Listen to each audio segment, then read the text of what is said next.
তোমালোকে ঔৰংজেবলৈকে গোটেইখিনিয়ে জানা ঔৰংজেবৰ পাছত কোন আহে সেইখিনি সকলোৱে নাজানা কিয় নাজানা কাৰণ মোগল সাম্ৰাজ্য বা মোগল বংশৰ ঔৰংজেবেই আছিলে শেষৰজন শক্তিশালী ৰজা ঔৰংজেবৰ পাছত যিকেইজন ৰজা আহিলে তেওঁলোক আৰু আগৰ ৰজাসকলৰ নিচিনা শক্তিশালী নাছিল গতিকে ঔৰংজেবৰ মৃত্যুৰ লগে লগে মোগল সকলৰো শক্তি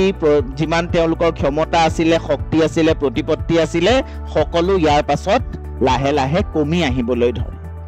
ঔৰংজেবে শেষৰজন শক্তিশালী ৰজা বুলি ক'ব পৰা যায় যদিও ঔৰংজেবৰ মৃত্যুৰ পাছত আৰু প্ৰায় 150 বছৰ মোগল ডাইনেষ্টি বৰ্তি থাকিলে কিন্তু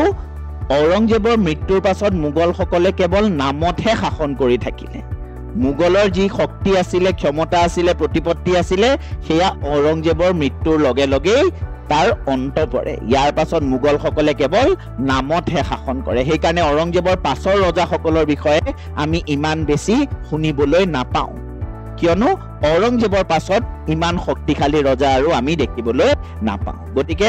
ঔৰংজেবৰ মৃত্যু হয় 1707 চনত আৰু 1707 চনতে মোগলসকলৰ প্ৰায় অন্ত পৰা বুলি ক'ব পৰা যায় যদিও নামত আৰু 150 বছৰ চলি আছিলে কিন্তু মোগলসকলৰ আগৰ যি সেই পাৱাৰ আছিলে আগৰ যি তেওঁলোকৰ জিঅগ্ৰাফিকেল এক্সটেন্ট আছিলে যিমান টেৰিটৰি তেওঁলোকৰ আন্ডাৰত আছিলে ইয়াৰ পাছত আৰু তেওঁলোকৰ হেতু কমি আহিবলৈ ধৰে ঠিক আছে সেই কাৰণে 1707 চনটো মনত ৰাখিবা 1707 চনত ঔৰংজেবৰ মৃত্যু হৈছিল আৰু মোগলৰো পুৰা যেটো পাৱাৰ আছিলে সেই তাৰ লগে লগে তাৰ অন্ত পৰিছিল